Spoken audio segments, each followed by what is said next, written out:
their storybook ending. You can walk through the fire. You can walk through the fire. When it's down to the wire. You can walk through the fire. Howdy, y'all, and welcome to Wrexham Texan number 62. It's our end of the year finale. It's the final episode of the season, and today I'm joined by my buddy Steve Irwin. Steve, welcome to the show, man. Always great to talk with you, Jake. It's been a wild ride again, right? It's been a wild season, dude. We're gonna get into it, man. It's this episode has no time limit, so we're just going to talk as long as we want to and just continue to go. I've got some fun things to go over here in a bit. The first thing that I thought we could well, first of all, tell the folks who you are and what you do and how you got into the Wrexham world again, because you've been on the episode, you've been on the show once before, but once and pretty yeah, it's been a while. So soccer dad, you know, didn't have an EFL team, you know, because growing up, it wasn't televised much other than the World Cup, correct? So yep. It took me a while because I was a hockey guy to get into it, but my daughters love the sport, so that was pulling us into it. And when the pandemic hit, just like a lot of people, we were looking for something to watch.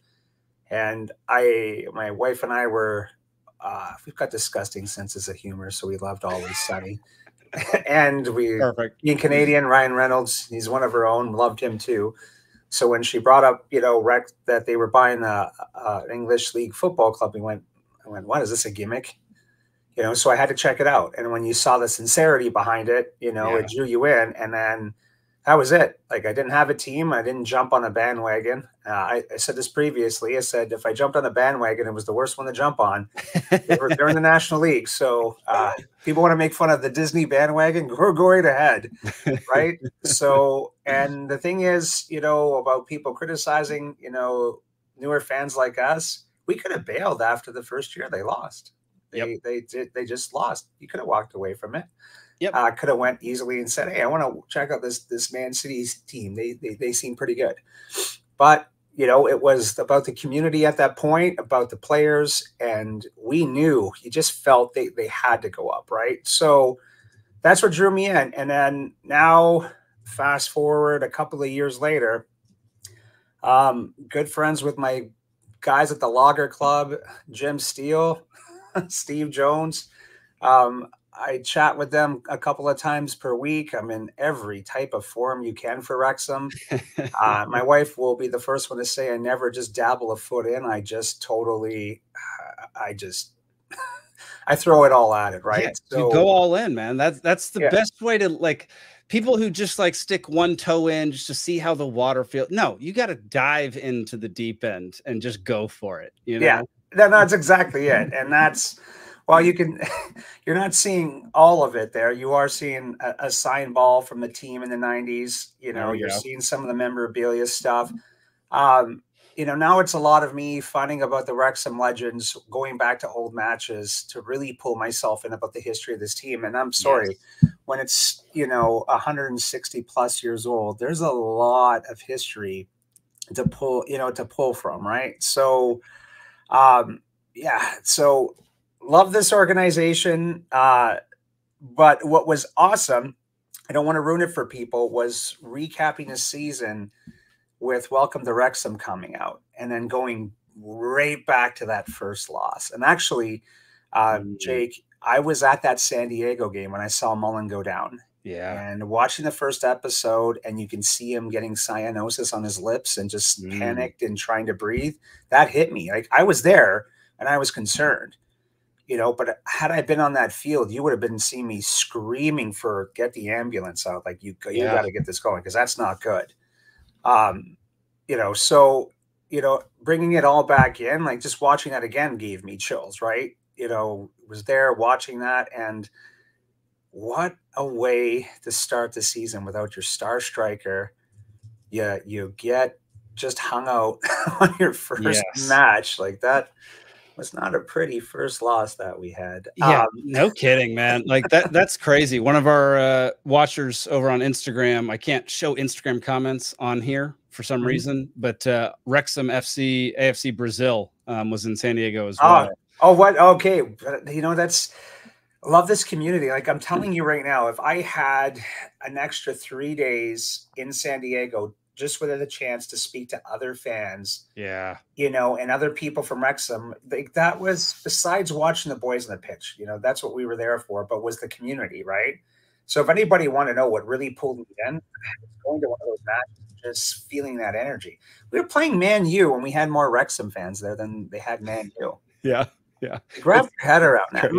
I know it's their B squad, and that's a talented B squad, by the way, right? Yep. And we still drew in more fans, and that's just speaking about the volume of like the presence, you know, of the owners of the club and the tenacity of that town, because you can't help but love and want to keep fighting alongside them for anything, right? It's so brother.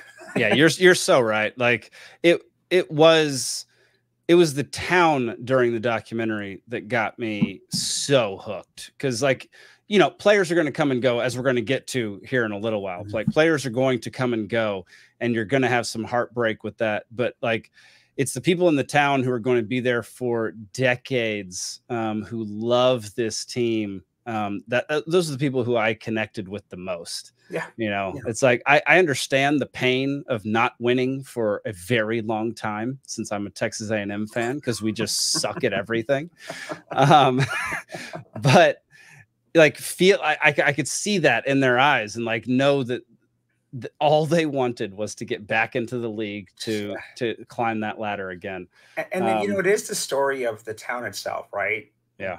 Working class town. They don't catch many breaks, you know, and, you know, and I get that, like, you know, the power of sport that unites people. And, you know, I went back and I watched the ending before I watched I'm still not even through the episodes, going through soccer trials for my daughters, which is nuts. But I went back and I watched the last couple of episodes of season 2. Yeah. And like, for example, I've now, you know, briefly in the Wrexham Lager Club again via my buddy Steve Jones, you know, on Facebook FaceTime, got to meet Magic, the guy that was in tears outside just before the final match for us to get promoted, right? Yeah. And just saying, you know, we need this. And it still chokes me up. I can't talk too much about it right now because I'll get all welled up here on the air. And, you know, I don't want anybody seeing me ugly crying right now. Wait till we get promoted one more time and I'm at a match and I'll ugly cry for everybody. But I'm going to make sure to get that on camera for sure. Well, I'll have you over with me. We'll be side by side ugly crying. We'll video it, right? But, you know, even that, you know, it brought you right back to it, right? So, and then now just talking about how brilliant they are. Yeah, keep pumping these things out every, you know, 4 to 5 months, the welcome to Wrexham, to get ahead of the seasons, right? 100%. And stay in tune with the season. So yeah, I love the fact that they put it out during the off season. That was the best possible scenario for them to release that show, because it keeps people's attention for those 4 months, 3.5 months, give or take, that there's no games. Yeah. It keeps people's attention on the squad, which I freaking love. And I'm going to be putting out episode reviews every single week during the off season. So beautiful. Well, I'll be bugging you about those. Yeah, it's gonna be fun. But one thing I wanted to mention, and this is the power of, you know, sport in general, right? So my daughter was going through a pretty hellacious tryout, very emotional roller coaster type of tryout. And so we had calmed her down because she wasn't going to make one team. It was a top team. We didn't expect that for her this year, to be honest with you. We thought she was going to be a very solid part of a very good second team, which was fine for development. But she was on the cusp, which was good, because for us, it was about watching her improve and have a better all game, which she's had. But gosh, she's so mature at her age. I can't rave much about her, because I would have been rage hating everybody in the world. Right. You know, but she got the nod the second day, right? But when I was there, you know, and that was just yesterday, I happened to notice somebody wearing a Wrexham black kit. Heck yeah. So me being me, I see anything Wrexham, I'm going to be on over there talking. And this guy is apparently a big guy in West Valley sports here. Oh. He's coached MLS game or not coached ref MLS games. Wow. Yeah. The more I hear about him, the more impressed I am with him. But we were talking about Wrexham, and his wife was trying to downplay, or he was, I think, trying to downplay how much of a fan he was. And his wife said, no. He's a fan. He's a fan. And the only thing, though, is she is behind in episodes. So she does not want to know what's going on with the crew right now. So I said, I better walk away from you because I'm going to ruin it all. So I haven't watched anything yet. Well, no, but I'm talking about she's behind a season. Oh, dang. That's a ways. She's got no idea right now. Like, I would be dying if, right now, if, she's like, did they get promoted? Well, that begs the question. Like, is it, at what point is it okay for you to spoil it for somebody? Like, is it 1 year? Is it 2 years? Like, how far behind do they need to get for you to be able to just say, look, you had your chance to watch this. I'm just going to talk about it whether you like it or not. Yeah, I respected it because I saw a look on his face. He's like, just please don't ruin that for her. I was like, no problem. So I pulled him aside and we were talking, and I actually asked him, I said, I love the black kitty. He goes, oh, it's one of my favorites. Because, but I really like the white. I'm like, I know, I like the white too. It just gets his bad rap. Yeah. Because playing away games are way tougher. So, you don't hate. I love how, I love the mystique behind sport, right? It wasn't the players. Yeah. It wasn't that going into somebody else's barn and having to play is tough, right? It's the white jersey.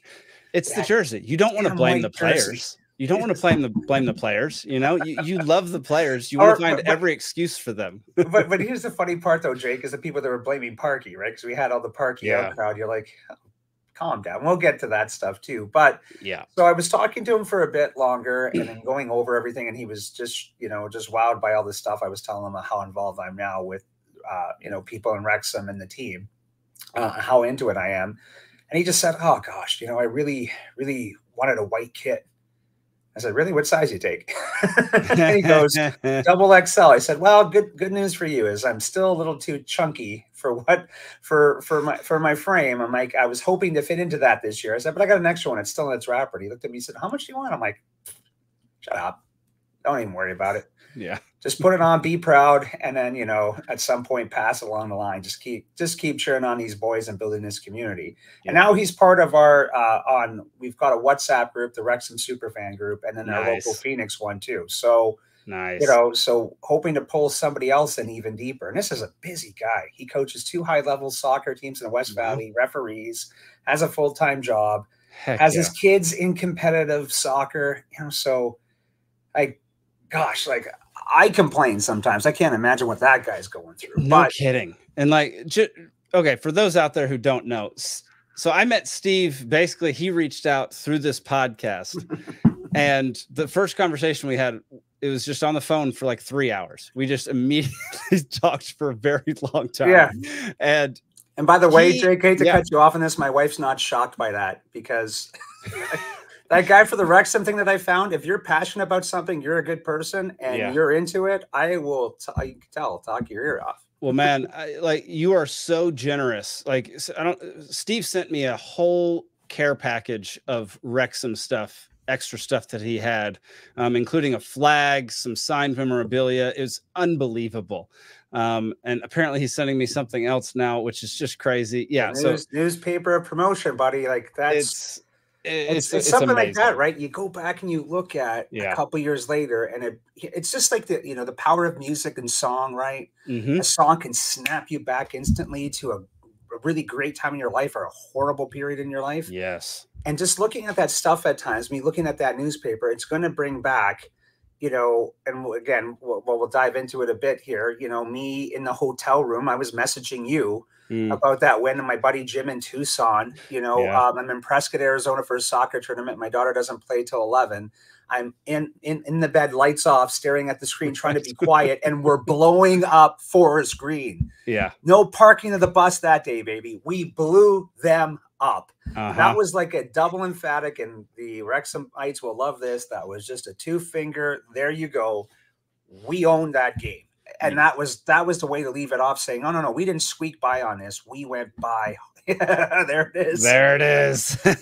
And I'm in a bed beside my daughter, sleeping in the other bed, and the first 3 goals, I'm like fist in my mouth, pumping my hand, trying not to make too much noise. And by the time we scored the 4th one, she's like, "How much is Wrexham winning by, Dad?" We're up by 4, sweetie. And she's like, "Yes," and then goes back to sleep for another 20 minutes. That's amazing. I mean, what a freaking great season we had, y'all. I wanted to look at the well, dadgummit, I just messed it up. I wanted to look at the end table real quick, just to like wrap your heads around the fact that we won the league last year and we just got 2nd in the league after winning 5 in a row to finish out the season at the end of this season. Like, what a run. Like, what an incredible run we've had over the last 3 seasons. And, you know, mind you, those are the only 3 seasons you and I have been Wrexham fans. Yeah. But so we've only known success at this point, pretty much. Oh, no, not necessarily, right? Well, I mean, there was that first season where we didn't get promoted. Yeah, exactly it. So, you know, that's where you want to be when you're trying to get promoted, right? But the damn playoffs, we all know about the playoffs. Yeah. Yeah, you know, we watched a very quick build, right? Because we caught the tail end of the season previous through the through the episodes through Welcome to Wrexham, right? So that, you know, you're right about that. Like, it's a successful run, and this is where it's going to get interesting. Okay, let's leap ahead before we go back and review the season. Next season, right? It's I think for anybody that just automatically thinks, "Oh, we should be challenging for promotion." Okay, these are good teams, and we did beat some teams in League One. You know, so FA Cup, right? They've got the ability to do it, but consistently for 40+ games is tough. It's going to be tough. That's tough. Now, Jake, let's talk about the boys leaving right now, right? Because it kind of ties into that. Let's here. I've got a whole thing dedicated to this. So let me bring it up real quick before we launch into that. Here we go. I got to share a new screen. Give me 1 second, everybody. All right. Just so you know, I did put Jake on the spot with this one.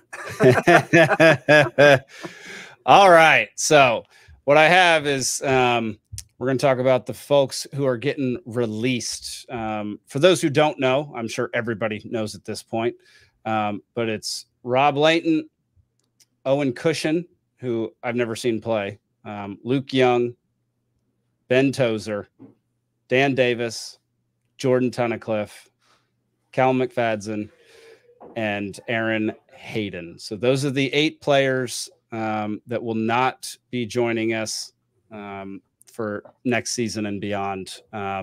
Yeah. What did you have something you wanted to say about any of these folks? Oh, hell yeah. Yeah. Leighton, your heart, well, here, the 2 that you're looking at the most for Heartbreak, you know, because of injury, Leighton and Hayden, right? Yeah. Just could not catch a break to stay healthy. Yeah. You know, so you just hope that this misfortune, you know, it stops in their careers and they're able to stay healthy and then play for several more years, right? Because I don't think if Hayden was healthy and didn't have the injury bug, he's still in there. He's a big, tall defender, gets his head in there. 100%. So it stinks. But as a club, like, these are your tough decisions you have to make, right? Like, do we keep doing this knowing that he's got an uphill battle to climb? The 2 that hurt me the most are Young and Tozer. Yep. You know, Young, you know, you're just your solid rock of the team, guiding them through, the voice of calm, right? And leading by example. Tozer, another leader, right? More fire in the belly, and that's not taken away because Luke Young showed it in his play, right? But you could see it on Tozer's face, that fire in the belly, right? You could see it when he played, right? The emotional reaction sometimes we catch in the locker room, and it happens. Like, I always love when people overreact to that. That happens. It wasn't a big deal, but you could see, you know, what it meant to these guys. And for Tozer, for me, this one really hurts because his father passed away from leukemia last year, and my mom did, right around the same time frame. So when Ben just wasn't into the, you know, you could tell he was off a little bit, you know, and this is why I always tell people, calm down a bit. Like, let's see what's going on with people before you totally crap all over them. Yeah, he was going through hell. So, and such a class act, you know, he responded to me, you know, through Twitter. I won't call it X. He responded to me through Twitter. But also when my good friends, Jason and Karen White, went over to Wrexham to go visit, they recorded a short little video clip for Tozier before he walked into the training grounds. And then, or, you know, to go train for the day. And then when he came back out, they were still there, of course, because they wanted to meet a few more players that they couldn't catch on the way in. And Ben made a point to ask, did Steve watch that video? Did you get it over to him? Yeah. Just quality people. Like, you see the way they interact with the fans, right? They genuinely care about the fans, about the community. And these are the type of players that they're wanting to attract, right? Where the players get what this game means to that community and how huge it is, right? So, you know, we'll miss these guys incredibly. And I'm not dismissing any other guys that are leaving the squad, because players play roles during practice, right? They're the guys that are out there trying to earn time, trying to bump somebody off the roster spot, but pushing those guys to be the best they can be. So, yeah, definitely thankful for all these guys. 100%, man. Like, you're really only as good as the people you practice against. Like, there comes a point where if you don't have quality second string players, you can't progress in your career other than on Saturdays when games are played. Because if you're playing against terrible players throughout the week, you're not going to get much better. And so it like Tunnicliffe, McFadden, Hayden, I mean, Leighton, all these guys are fantastic. Again, I've never seen Cushion or Dan Davis play. So I don't really know. Plus they were out on loan all year. So, but the others, like, quality players who 100% were good enough to play in League Two. Some are still good enough to play in League One, but it's the injury thing, especially with Aaron Hayden. He just gets, man, that dude is so good, but he just gets injured so often. It's very painful to watch. No. And like I said, you could see his leap, right? Yeah. If the ball's in the box, you always saw his head up, poking around, getting ready to whip around to try to head a ball in, right? 100%. And there was a constant, you know, strong effort out there. Losing these guys stings. That's the brutal nature of football. Because I kind of laughed earlier on in the season when we were having success and people were already jumping the gun, and then I guess now rightfully so. But anyway, people jumping the gun about going to League One, and then some people, you know, making statements like, "Oh, keep the squad together; they'll do great." And no, you need improvements. Like, if we did not get a George Evans in the midfield, we weren't as successful this year, right? Look at Boyle. How much criticism did Boyle get? And look after that red card, I didn't think he was coming back. After that one red card that he got at the edge of the box, and the spikes were up. You know. And I think it got away from a bit. I don't think he was trying to go spikes up, but but like, here's one thing I'll say, Jake. I get it, because you know, anytime you take, you know, a red and it was like a sloppy challenge, but Evans got one too, right? It's going to happen. You know, it's a fast-paced game, and like I said, I don't think Boyle or Evans were trying to get reds. But you get it. But then Boyle redemption. He comes back and he came back and said, there's a reason why I'm here, right? 100%. So you can question signings. Like, it was funny, you know, with Fletcher and then McLean, people talking about age. Oh gosh. As soon as Fletcher would go, like, and this is what you love now. You had Fletcher and you had, you know, you had Fletcher that could come in at any point. You had Ollie Palmer that could push. And the amazing thing was that chemistry with Palmer and Mullen, right? But then Fletcher's that other X factor that comes in, because Fletcher could do it himself, you know, with so many, you know, good little plays, right? So, like, they just made so many good decisions about roster add-ins, right? And, you know, we'll go back to game one. MK Dons, you're missing your star striker. They just came back from a whirlwind tour over, you know, in the U.S. country, and got to experience the humidity of the Carolinas. The fun humidity. I mean, I'm in Georgia, so I completely understand that humidity. Yeah, exactly it. So, and then, you know, a pretty whirlwind tour, right? And to get back. So, yeah.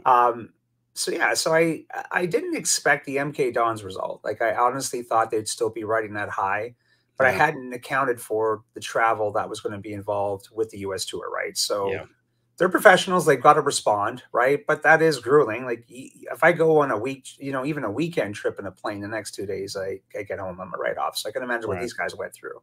Plus, you know, it was MK Dons turned out to be a solid squad. Oh, heck yeah. And not only that, but like, first game in a new league. I know, like, on paper that doesn't actually mean anything, but like, it emotionally, that's gonna be something different. Plus, we didn't have Mullen, and yeah, like you said, we'd just gotten back from a long trip that ended up being devastating in that Mullen got hurt. And Ben Foster was still in goal. Yeah, like talk about a whirlwind of a season, right? So in the off season, we're like, we gotta get Foster, like, keep him in, and like it totally made sense.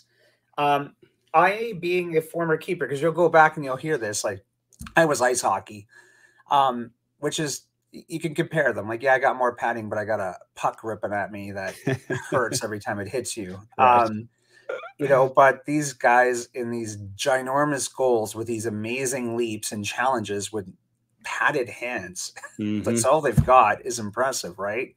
Yes, it is. So when people were criticizing Foster's goals, you know, in the first couple of matches, you were, you know, I was like, okay, well, he's a pro, like, settle in, but still nothing but pure respect for Foster for just saying, it's past me. I did what I could for you guys, which was huge, because I don't think we got promoted without Foster out of the National League. Like, that was huge. And think about coming from Premier League, Championship League, and saying, I'm going to go play in the National League for, you know, for about a couple of months, right? Yep. It takes a lot, because it even showed it. National League guys can score on you. They're not that weak, you know? It's just levels of play. Yeah, I think that's a huge misconception, is like the level, like, as a team, the level of talent is definitely, there's a big difference between Premier and National League. Oh yeah. But like, there are individual players that are spectacular in every single division that should be higher up. And I think people like just tend to assume that if you're down in National League or League Two, that you're just, nobody's as good. Nobody deserves to be up like higher leagues and stuff like that, unless, you know, you're a fan of that squad. Then you're like, oh no, these teams are actually really good.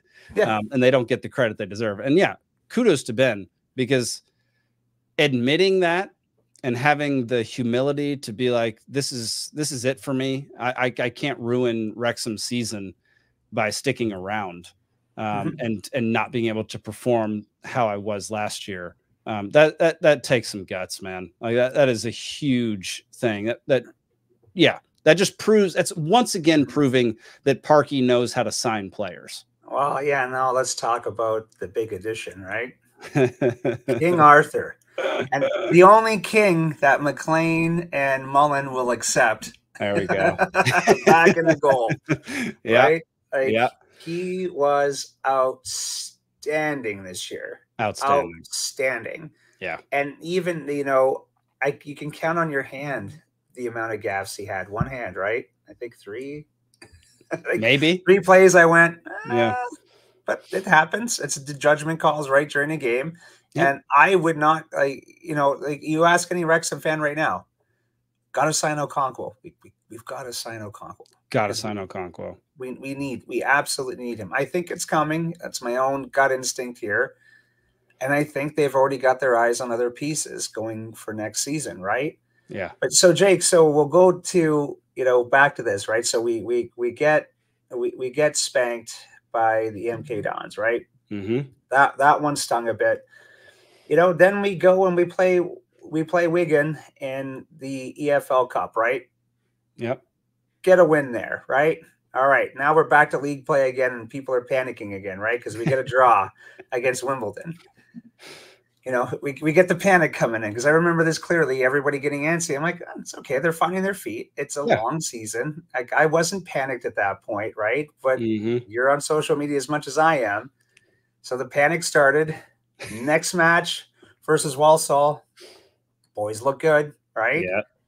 And then we get the shootout, and you know, the shootout with Swindon, right, where people are back to like, oh my gosh, you know, you know. So it was an interesting start to the season, but sort of what I kind of expected. Expected it to be that find your pace. I mean, and let's be honest, if you have a healthy Paul Mullen in here, they're different matches. Yes, that's a major gap to fill there. You don't have his presence. You don't have his attack. And even when he came back after watching how bad that injury was, he was shying away from a little bit of contact. And I don't blame him because, you know, that had to be still stuck in his head. And it's now been dismissed. We can say, yeah, it's been dismissed because we've watched how things played out. But then I think one of the biggest confidence boosters to me was, you know, Barrow, who was doing really well at that point, and we got a draw out of that. And that's one where if anybody was saying, you know, had panic in there, like, okay, we're settling down. We're moving up the table a little bit. This is okay. Yeah, especially since it was an away game.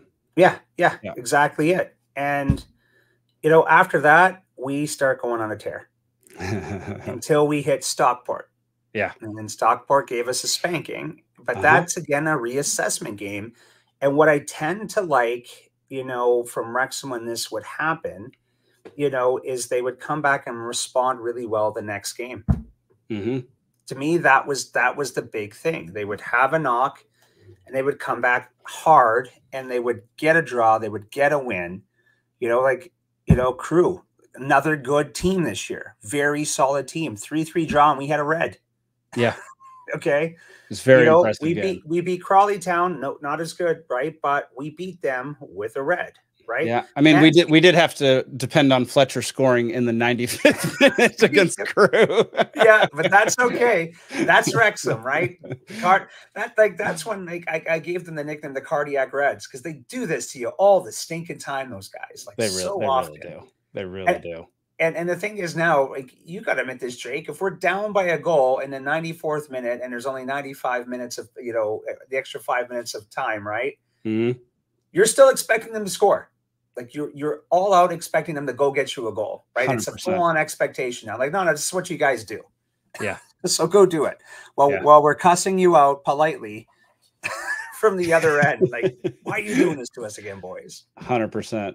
Yeah. And I mean, I think people forget about how well we did in the first half of the season. I mean, look at all these grays and greens right here. I mean, we won, what is that? 1, 2, 3, 4, 5, 6, 7, 8. We won 8 out of 10 from October through November. Now look at October though too. Remember, Notts was up above us.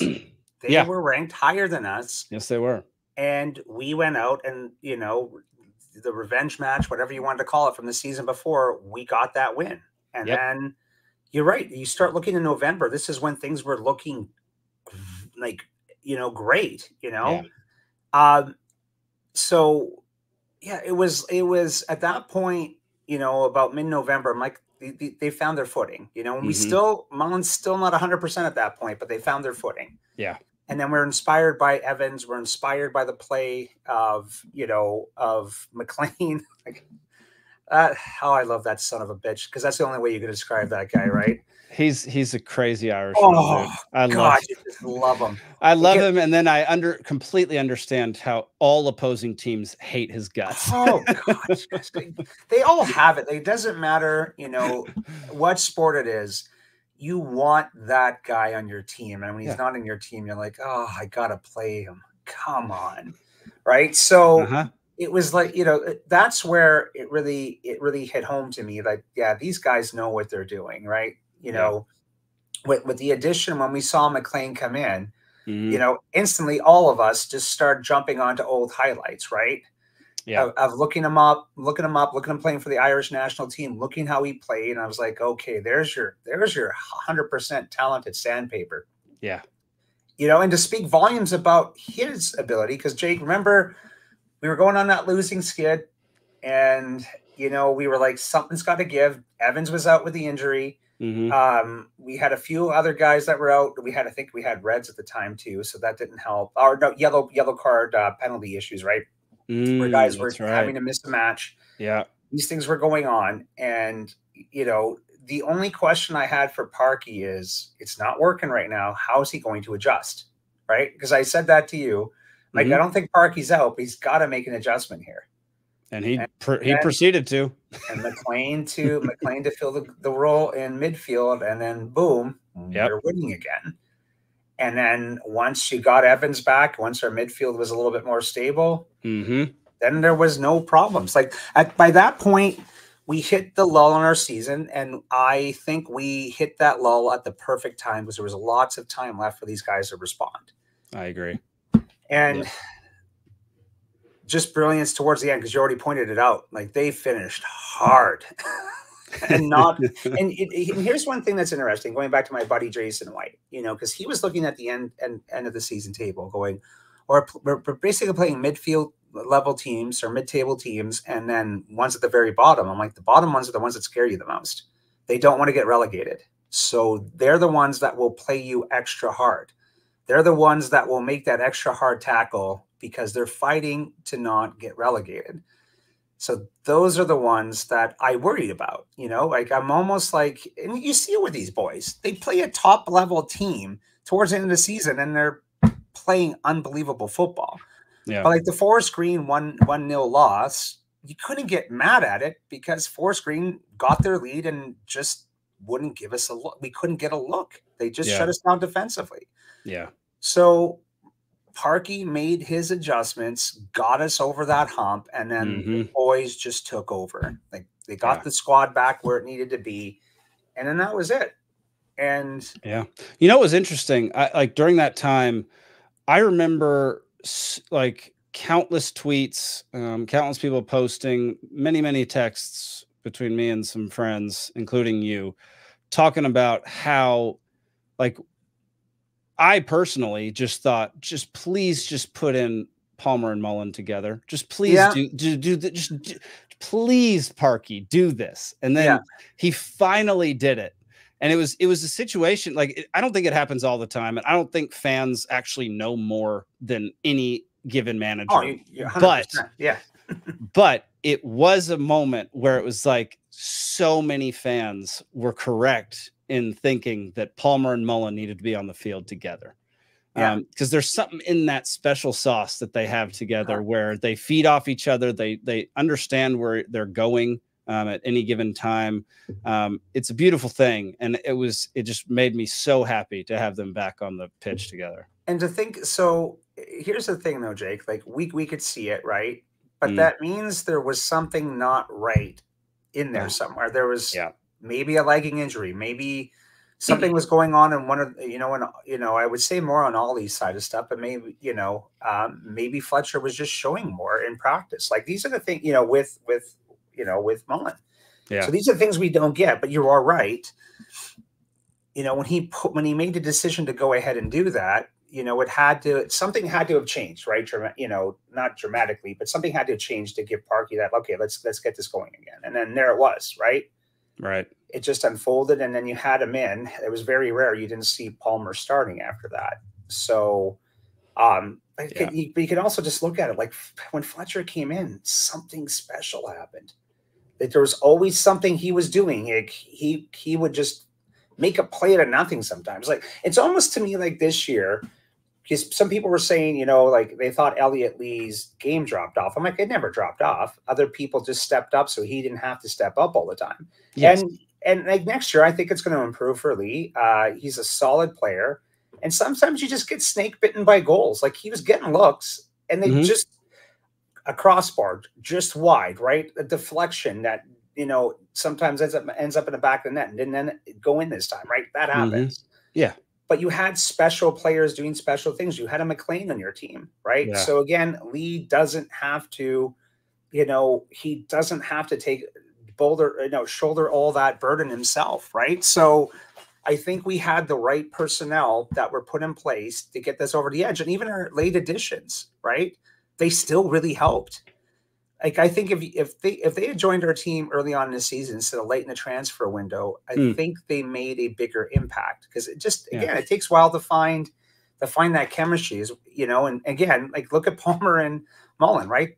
They just where they're going to be, what they're going to be doing, because your habits. And these the newer guys that came in were effective at the end, because I'm sorry, my favorite game I think was, towards the end of the season against Forest Green, where everybody was scoring. Everybody was scoring.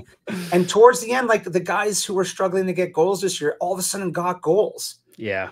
And then, okay, and we can't talk enough about this. Andy Leg Cannon. Yeah, stellar. What a year. What a year. And what a year. So the year before, again, if somebody said, who do you think is going to really rise up on this team? I would have still stated like the core guys we normally talk about. So, okay, sorry. Okay, Cannon and Clayworth in the exact same sentence. Like both were out of nowhere this year. And again, this is why I don't manage a team, right? This is why I'm a fan with an opinion. If you asked me before, I would have been like, I don't know, I hope they have good seasons, right? I really hope they do. And then boom, what a frigging finish of the year for those guys. Like, Cannon, was one of our most valuable players right at the end of the year. And Max, you just noticed, which was nice about having a guy like Tozier on the back to calm them down. Hey, don't rush that pass. It's okay. The calming presence of these vets with him. And then he found his stride. Like, you didn't need as much of that with him, right? I think one of my lowest points, though, was gosh, what team was it when we just weren't paying attention on a throw and we had our backs, they threw the ball in and they scored? Oh my gosh, that was brutal. But there was a game where we were just all off mentally. We just weren't sharp, and they were just was an away game, right? Yeah. Was that Doncaster? It may have been. I would have to go back and look at that. But this is the thing about losses like that, right? Oh, actually, I feel like it was Salford. Was it Salford? Salford. Yeah. Yes. And the problem with that match was that shows when you can't take your foot off the pedal and you have to stay focused the entire season, every single shift. Yeah. And just turning your back quickly on a ball for a throw-in it proved to be a mistake. But that was something that showed Max, like, okay, I can't do stuff like this. You can do it at lower levels, but here they're going to catch you. They're going to lull you thinking, oh, we've got time, and a quick throw in and there's a strike in the net, right? But I think that was pivotal to help move them forward again, and that's, like there was veterans on the field when that happened too, right? But there's just that lull mentality. Yeah. So many highs and lows this season, and like you're one of the guys I text, about a loss, about a victory, and sometimes my texts about a loss were like, well, that sucked, or where it just like that game bored the crap out of me, and it had nothing to do with what Wrexham was doing. Like when you're parking the bus and you're just guarding and counter punching, it sucks. It sucks to play against that. But very true. The favorite texts were I'm censoring it because Jake is a much more proper human being. I warned Jake before he talked to me. I'm like, in Canada, when they slap the baby, we come out cussing. So Jake's used to the color of my comments. But I'm used to them. Yeah. But a lot of them were like F and A. What a decisive win! Like we just crushed them.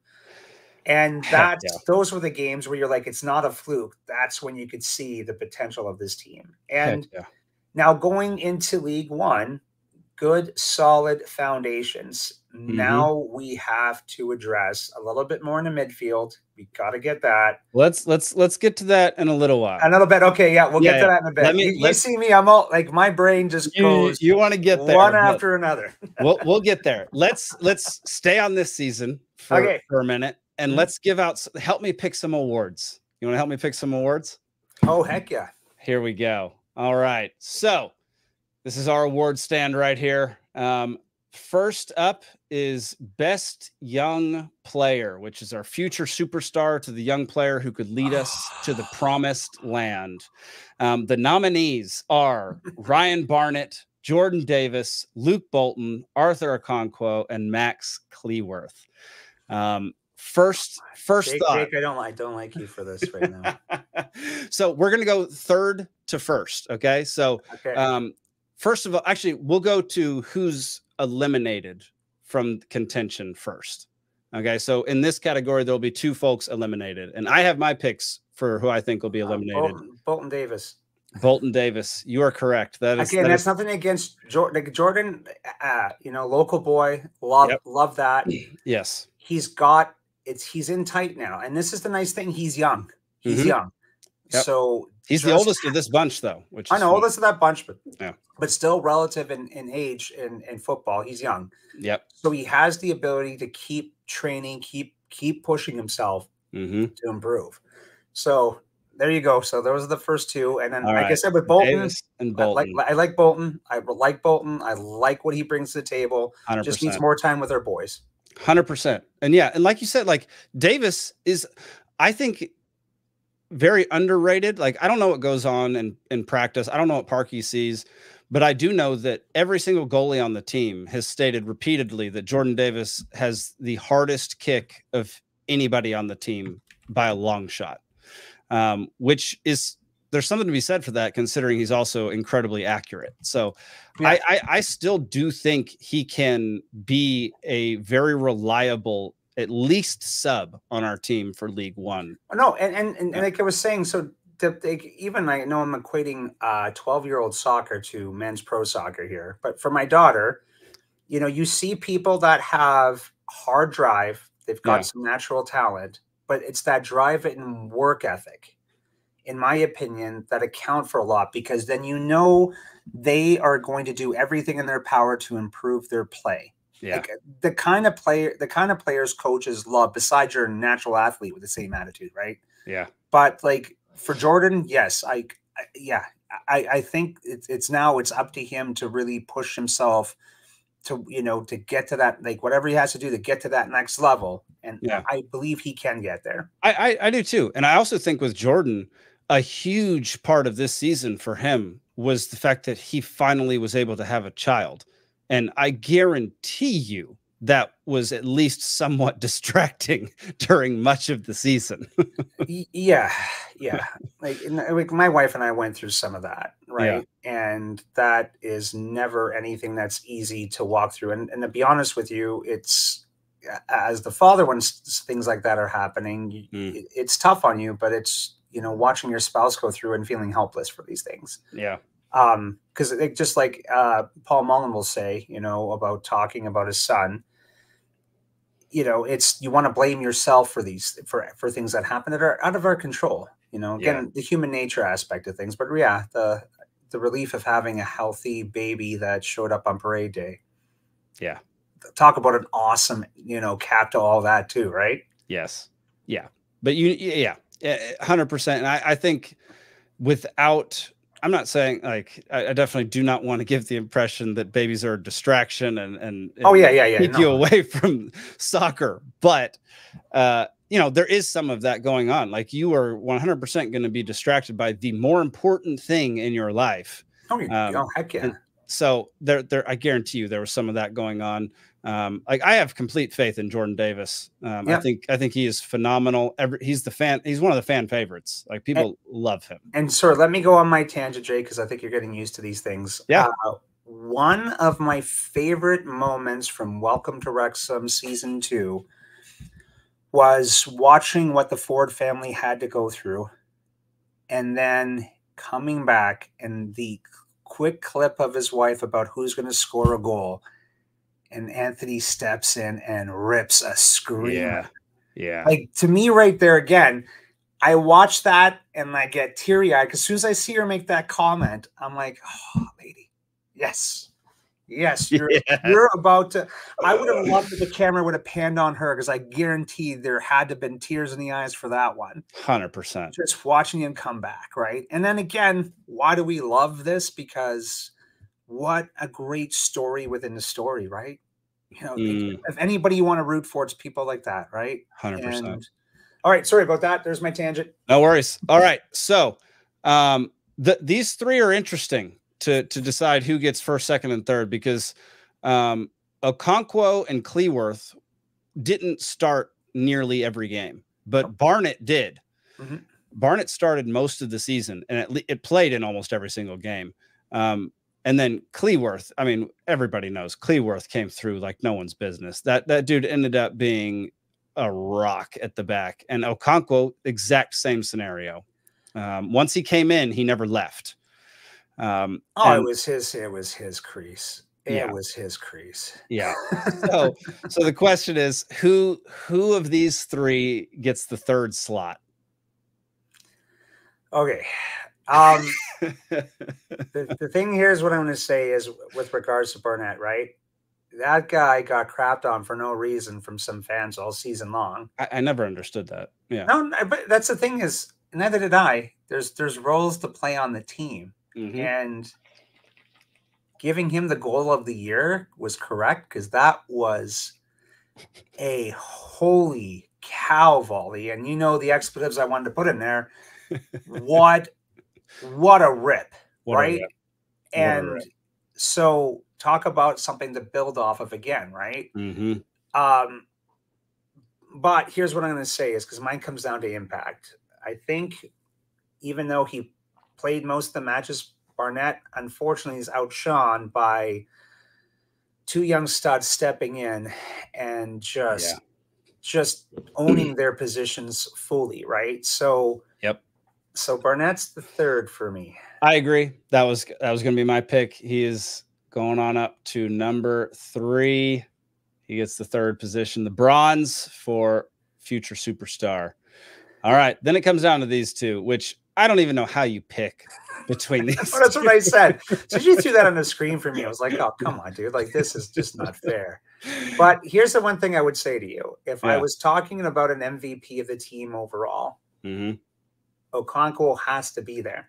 Because without him in that net this year, we're not going up. Right. So I think you just got my answer.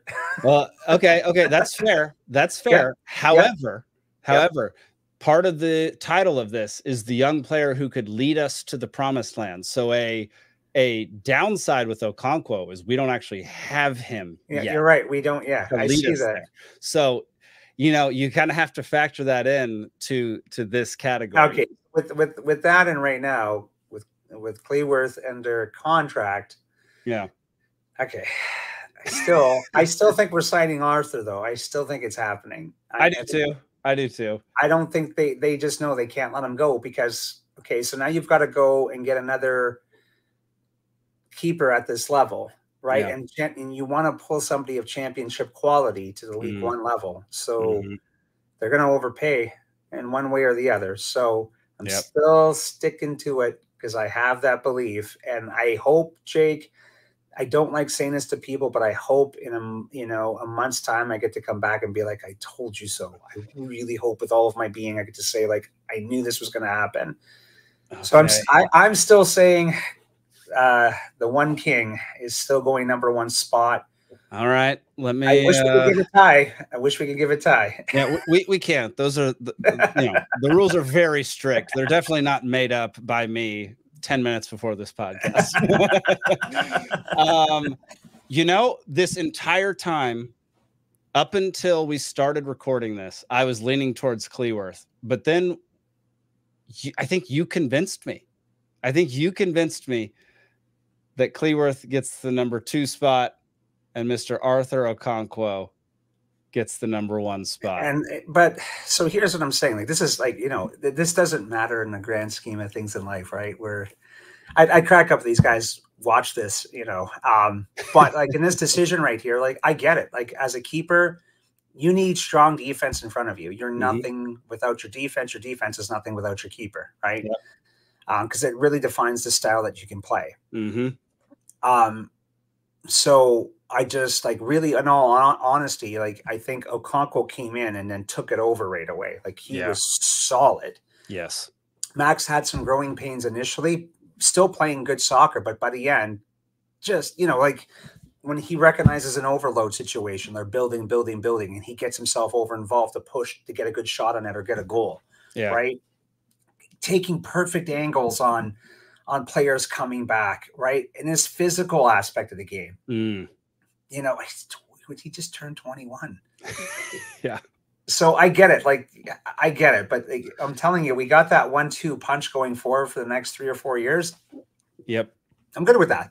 I'm very happy with how this turned out. I can't remember if, so I have a pad for my streamer setup with a bunch of buttons. I can't remember if there's this cheering sign or cheering audio. Let me test out a few buttons here. Right. So sorry for everybody listening. That's not it. Now, man, I can't hear anything. The first one was a cheer. Your very first one was a cheer. That's a cheer? Awesome. There you go. There we go. All right. That's what I'm here for, Jake. I got your back, buddy. Superstar. Man, yeah, for some reason, my my headphones actually, until if Nikki decides to come in, my wife might join us.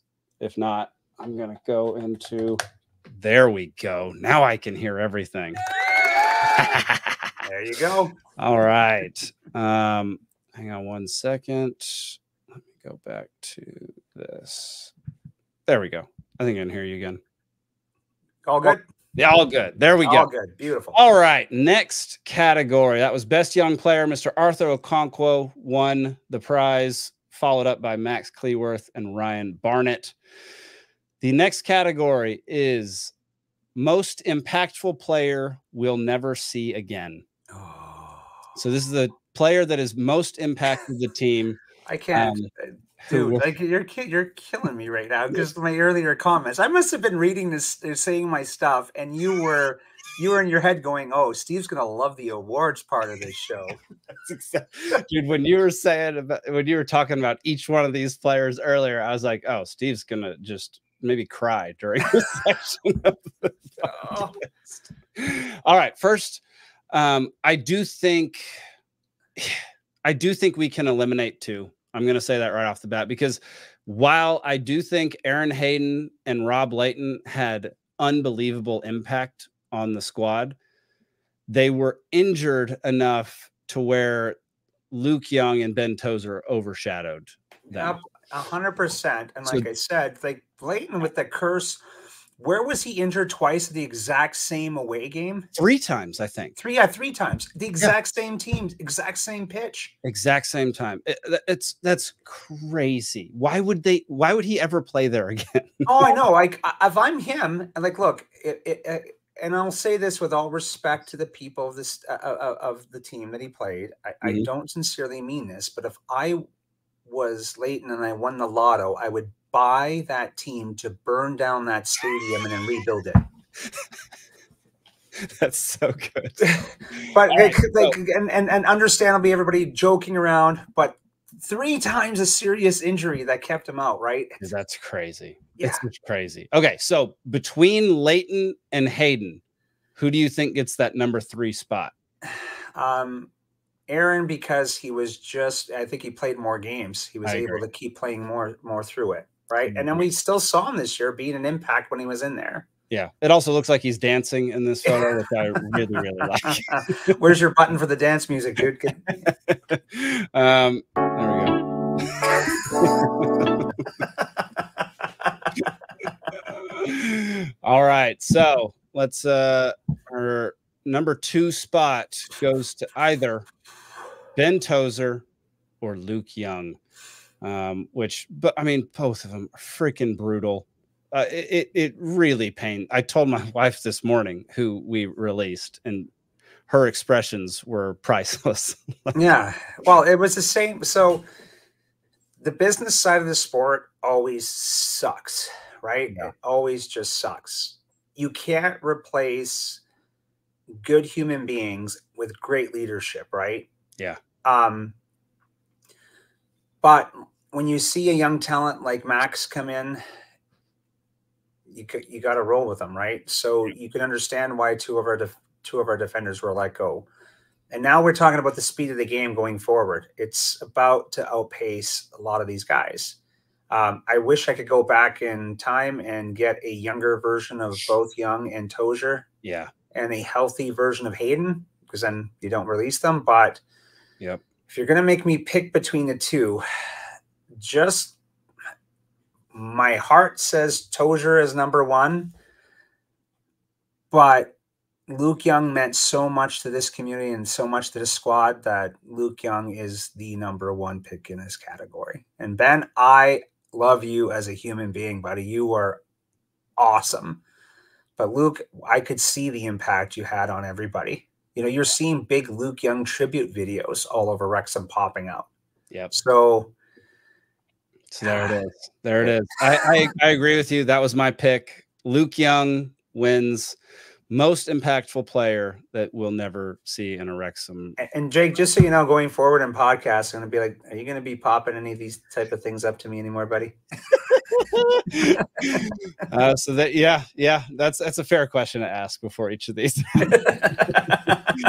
There you go. It's Aaron Hayden with third place. We got Ben Tozier with second, and Mr. Luke Young, whose impact on the squad is immeasurable. Everybody loves him. The fans lose their minds. Not only that, aside from all the fanfare that he gets and all the love that he gets off the field and on the field by the fans, his set pieces are the best on our squad. Mm-hmm. Like his corner kicks, his free kicks, no one does them better. And no, absolutely. You would watch. Yeah, you're right. Like when he was in the game, his set piece plays had much more of a threat. And then the Tozier bomb from the throws. Yeah. Like the one thing I'm going to miss is watching Ben rub that ball on his t-shirt or his kit, right, and get ready to launch that into the stratosphere, right? 100%. Yeah. Yep. Well, there you go. There's our second award of the evening. You know what's funny though is on the previous one, it was the cheering and then the Yeah. Apologies to the young guys coming up. There was not supposed to be an ant towards you. All right. Our third award out of 5 is Best Transfer or Loan. The newbie who may or may not stay. This is the most violent one so far. I'm like, the other ones I was at peace with. This one right now, I'm like, we're going to start fights. The nominees are Arthur Okonkwo, James McLean, Stephen Fletcher, Will Boyle, and George Evans. I mean, we got to start with eliminating 2. That's the goal with the first bit. I have my picks for eliminating 2. Oh God, this is so tough. But I want to hear your picks before I give mine. Well, you heard me about Boyle. He came in and he made some big impactful plays. And you can understand why these guys want to shut down social media because people were just bashing this guy so much. I was like, I don't get it that much. You know, it's a bad play, but we've watched other guys take these stupid fouls. Yeah. So, but Boyle is out because of what's in front of us. So Agreed. Boyle is out. Agreed. Okay. I want all these guys to stay on this team. But here's what I would say. When Evans was out in the midfield position, we were hurting. Fletcher came in and always had some magic. Yeah. But the noticeable difference for me is when Evans was out. So I am saying Fletcher would be the next one eliminated. Isn't that so painful? Oh, dude, I got new, I got the lettering on the back of my kits made, right? Yeah. Okay. So one was Jacob Bendy. Based on the pick. previous year, based on what a humble and great guy he is. Yeah. Right? Like, just love Mendy. The next 2 were Fletcher and McLean. Because I love the Fletcher magic that comes in. Yeah. Right? A bicycle kick from hell that comes out of nowhere, right? Scottish Viking Jesus, you know. Oh, the little back passes and little touches and just the smart reading of plays. Yeah. But Evans was on that pitch longer. And like I said, when you saw him leave the squad, it hurt. You're right. That's the difference. Yeah. That's the difference is like Fletcher would come in and bring a jolt of energy and excitement because you had no idea what that guy was going to do because he's so incredible and unpredictable. The issue, though, is that Evans, when he was missing for those games you could feel it throughout the entire squad. It was a completely different like feel for the game than when he was in the starting lineup. And I completely agree with you. I hate to do this, but sorry, Fletcher. Love you, Fletcher. I'm gonna go grab my kit and put it on right now. Although I think that's when the ones that'll be a little tight. So the fans will not want to see that.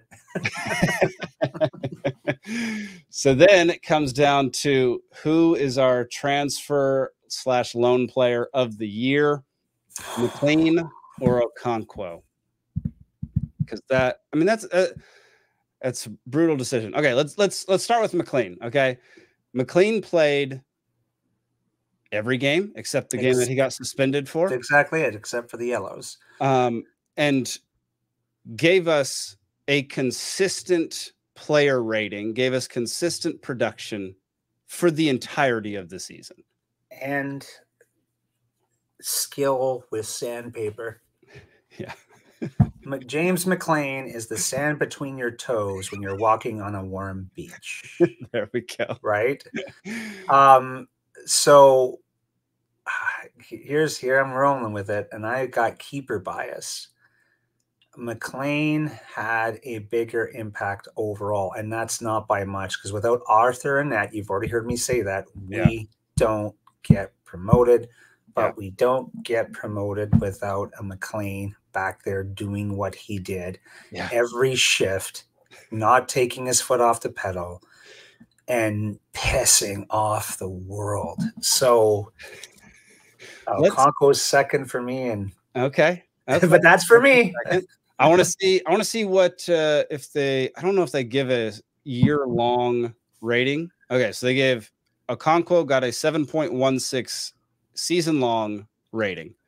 This is on FOTMob. And I want to see what James McLean got. 7.41.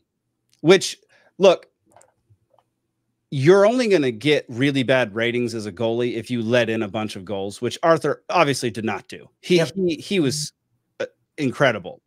But I also find it much easier to get a terrible rating as a midfielder or a backfield. Because you don't handle the ball as much. Your mistakes are very glaring. People really notice those, which is why I completely agree with you. I think. Oh, look at this, Jake. I was in your head a bit, and then I got in your head a bit for the first one. No, this is my pick for this was McLean all the way. How come you don't have McLean blowing a kiss though? Because that's just the icing on the cake. Well, you know, I could only go through so many photos before I found one that I could actually use. So there you have it. Best transfer or loan goes to third place, George Evans, second place, Arthur Okonkwo, first place, Mr. James McLean. There we have it. Actually, that is the perfect picture to have up there, right? That is great. All right. We have two more awards to give. This next one is my own made-up award. Completely made up, never been done before. It's called the Alamo Award for the player who fell the most, just like the Alamo. I hate to say this, Paul Mullen wins. I don't even think it's a contest. So the contest would be between these two for second. Here's my thing. McLean just talks too much, which makes me, he also complains about everything. Ollie, he didn't play as much as McLean. And I think he got fouled far more often than was actually called. Oh no. So here's my whole thing about the fouls, right? Yeah. You go up in leagues, you know, you can't, like, you could sell it easily in a national league. And again, not crapping on refs, because it is the worst job. Yeah. I think besides, you know, being an elephant rectum inspector.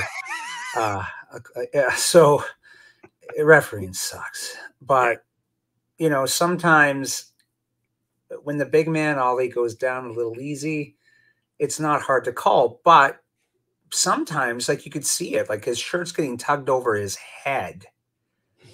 Yeah. And nothing's happening. And that's BS. Call the foul, right? 100%.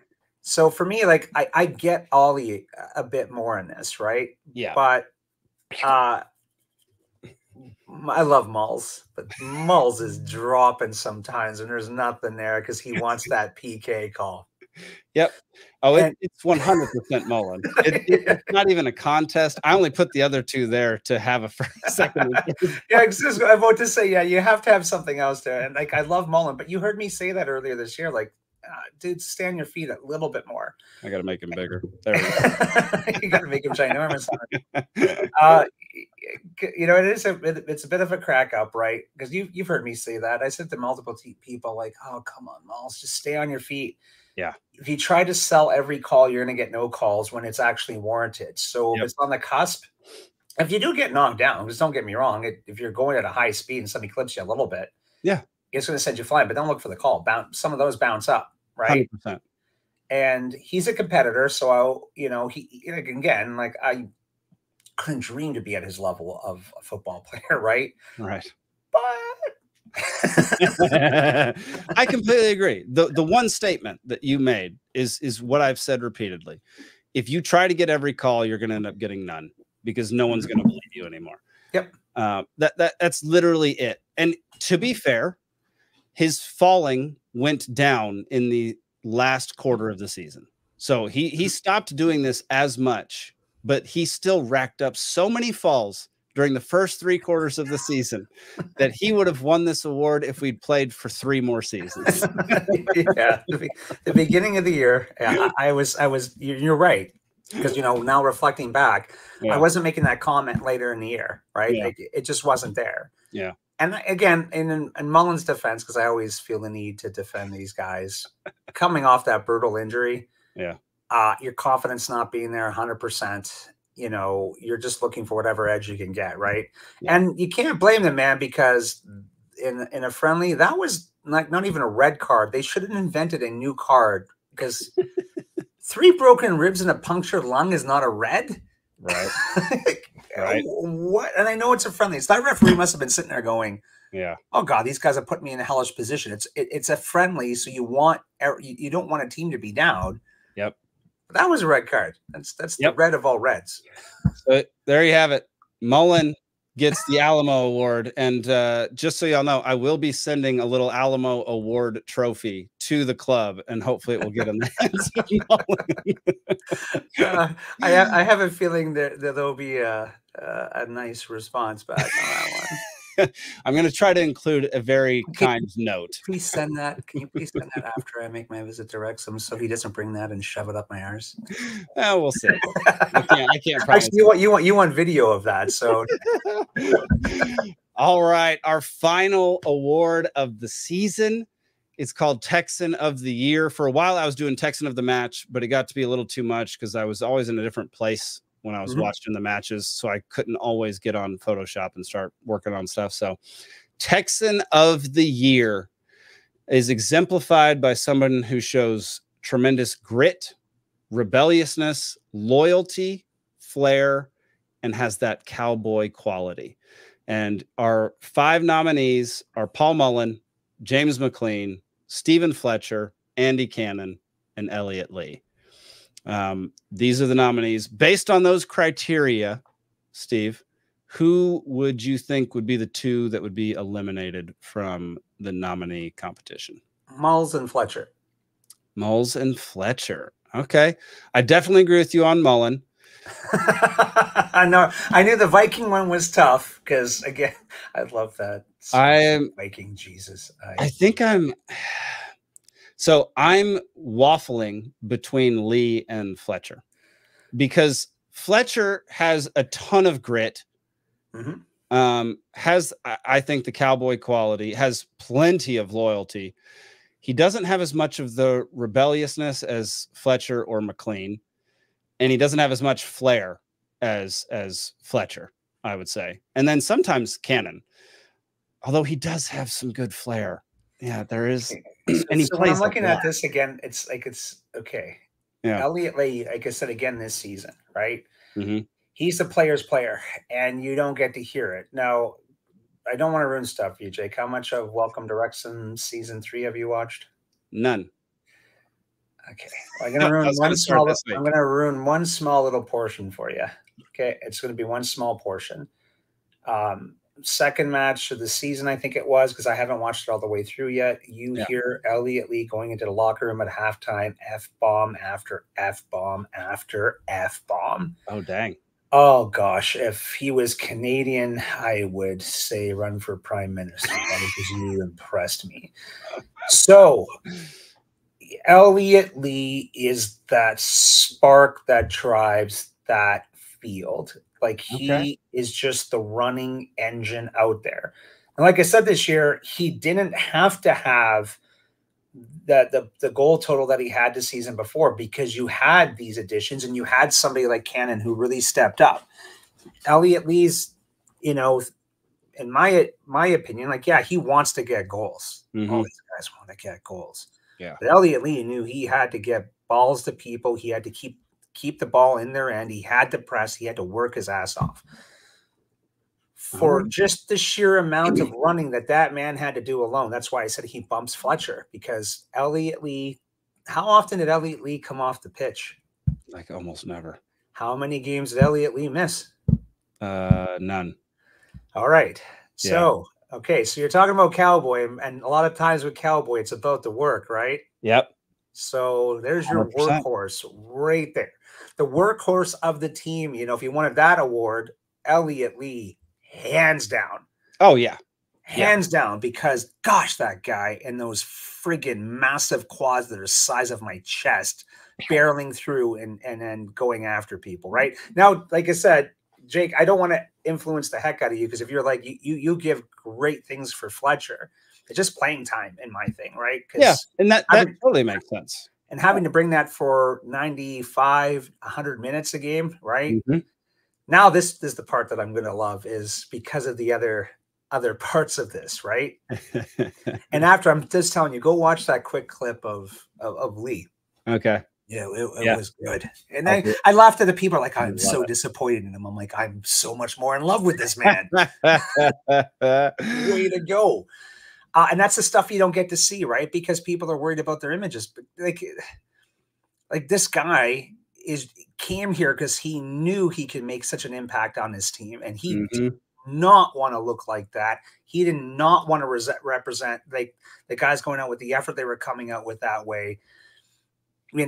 Fire in that belly 100% of the time. Like when he yells, okay, when he screams the way he does, birds fall from the sky. All over the world. When they're talking about, we don't understand why there was 100 crows dead. It's because Elliot Lee made a massive tackle and was just screaming about it. So natural phenomena, people. Dead fish pulling up, Elliot Lee was screaming.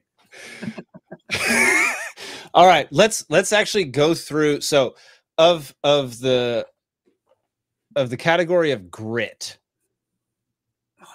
of these three, who do you think has the most amount of grit? Oh, because grit is just a little bit different than rebelliousness. Grit, I'm still giving to Lee. I agree. I think Lee has the most grit. All right. Rebelliousness, I think it's no doubt McLean. Mac all day long. Like 100%. Loyalty, I also think goes to McLean. Oh, because McLean... Loyalty to me is like defending your players, defending your teammates, and like... But then also sometimes not doing something incredibly stupid, right? Like when he hugged the other opponent. When you were expecting a punch to be thrown, he gives the man a hug. Like, talk about a total mind F, right? Yeah. Like, when I saw that happen, I'm like, oh gosh, Mac, you're nuts. Again, love it. And then out of these three for flair, I actually think that goes to Cannon. Yeah, Cannon. I think Cannon. Some of Cannon's goals were just like, how did you even do that? Goals and driving the net. Yes. Like he would make. He would make incredibly hard runs, and again, that came like that, it came with getting his chemistry with these guys. We would have saw more of that last year had he had more time playing with the boys. Right. So and I think he was second in grit as well. Yeah. Purely because he didn't start off great, but as soon as he realized, like, it felt like as soon as he realized what was going to happen over the season and how he was playing subpar football, he went back, got into training, and just kicked ass. Like, for the rest of the season, he was nonstop. He hustled everywhere. I put him on par with Lee as far as like hustling and trying to get to every ball. Yeah, like yeah, you're talking about guys emptying the tank on the pitch. Yeah, Lee, and if you had that award, I can't pick one between Lee or Cannon. They left it all on the pitch every single game, and that's even throwing Mulls in there. Like, that guy lives and breathes to play this game. Right? You can even see it in Palmer. Like, these guys want to be out there, but those two right there, Lee and Cannon, they were your fuel out there this year. Yeah. They just went hard. All right. So now cowboy quality. Cowboy quality. And for those who don't know, if you've never watched Westerns or grown up in Texas, somebody who's dedicated to the work, who's extremely humble, who just day in, day out does the exact same thing and gets the job done. That's basically what the cowboy quality is. Because just as soon as you finish that, right? So going back to that one clip at the beginning of the season. Yeah. Lee did not take his foot off the gas pedal, even in the summer series. The very first games of the year, he was out there hustling. Like, you know, there was some bad mistakes made by everybody. You know, and again, he didn't have to shoulder that responsibility for goal scoring. Like, he could take it off and he could be more effective in his position, because we want him to score goals. Like, don't get me wrong, but it didn't fall on him as hard as it did the previous season. Yeah. So for the entire season, Lee was there the entire season. He was doing what Elliot Lee does. And, like, again, Andy Cannon, if you did the surprise out of nowhere award, Andy Cannon takes it, because Andy Cannon won everybody over, to the point that when they gave the player of the year to Paul Mullen, Wrexham people were losing their minds. And I was like, okay, hold on. Mullen had broken ribs. Yeah. Came in late to the season and was what, second place in scoring? Am I not correct? Yeah. I mean, what? Because I thought Knots, our boy from Knots. Yeah, no, he was definitely first. I know Mullen was tied for fourth with with like 4 weeks left. But okay, so let me look up scoring leaders. Yeah. Sorry, guys, I wasn't expecting this scoring leaders, because I know he was pushing to get it after he got his, again, 100th goal. Yeah. For come on, you know what I mean? Yeah. So when people were saying that, I was like, okay, I get it. Like, yeah, I'm so excited about Andy Cannon. You know, so excited for Andy Cannon in his future. But to bash your leading goal scorer 2 years in a row a bit, I'm like, calm down, people. And again, these are fans voting. And okay, so here's one bone of contention, because I'm always trying to be the nice new guy to the playground. Please, for love of God, stop insulting the American fans like we don't understand the game and the team. Now, I can't name you a bunch of great players from the 70s. I can't. Eventually I will, because I'm a dad who's insanely busy and whose favorite team is not Wrexham. It's my daughters when they're playing, because they are my favorite athletes. And you laugh to see how passionate I am there. I'm not the crazy dad that's going too nuts, but if they make a good play, oh yeah, you hear me from 5 blocks over. Nice. Oh, by the way, Paul Mullen tied for second in scoring with Matt Smith. There we go. Langstaff had it by 4 goals, but if Mullen plays the full year, Mull's got it. 100%. And then that's not an insult to Langstaff. We know his talent for launching goals, right? People think he's coming to Wrexham still. It's wild. Oh, okay. Okay. We'll get there. We'll get back. Jake, this is me telling the host. We'll get back to that, because that's what we're going to be talking about is next year, right, bud? So, okay. So now going back to this, because what's in front of us, right? Lee wins it because Lee is there every single game, getting that consistent effort. If Elliot Lee got injured this year over George Evans, I think we're feeling that even more, in my opinion. Okay. Oh, yeah. You're If right. Cannon got injured late in the season, that would have really, really hurt. But early on in the season, we could have overcome that. But now, no. He's the way he's playing, that's integral to our game. Yeah. And like I said, for Mac, like he does a little bit of everything, right? But we can survive a little bit without Mac. And that's the way I look at it. And then it's that overall effort, right? I know all those guys leave it on the pitch. 100%. Not insulting anybody that you nominated in this category, but all to right, me, Elliot Lee is there every time. And trust me, Jake, go watch that. Just when you watch the F-bomb thing, please text me afterwards. Okay. Because cool. again, it wasn't. I don't think it was fish and birds dropping dead from his screams. I think at that point a star exploded 5 galaxies away. All right, so I agree with you on so many things. I do. So I love Andy Cannon a lot. But I do think that if I had put this award halfway through the season, Elliot Lee would have gotten it hands down, not even a question. So I think that since he has been so consistent, that cowboy quality, in my opinion, is the most important part of this award. And he's been there for us every single game. Cannon's been huge at the end. Like, and that's the thing.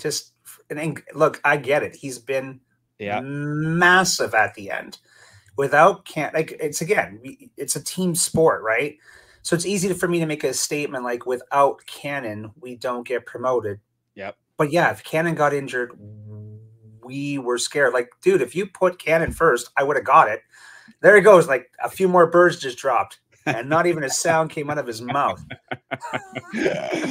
So our Texan of the year for the 2023-2024 season is Mr. Elliot Lee. There we go, Elliot.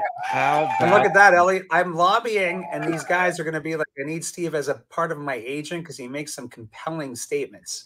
Because I have a feeling you had Cannon picked, and I wouldn't have argued with that. I would have said, like, look, by far our best player, besides Okonkwo, Cleworth, at the end of the year was Andy Cannon, hands down. And that's why I get why people are like, oh, gosh, you got to pick him. But Mullen's story this year is just, again, wow.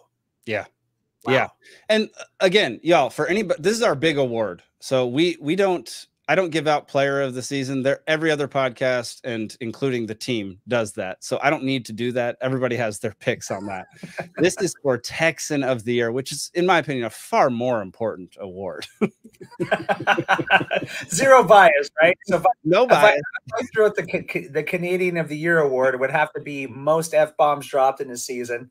Parky would be up there with that one. Parky would be nominated for love it, Parky, because you know what, everything I hear about Parky when you meet him in person, humble, super nice, genuine, good guy to talk to. Yeah.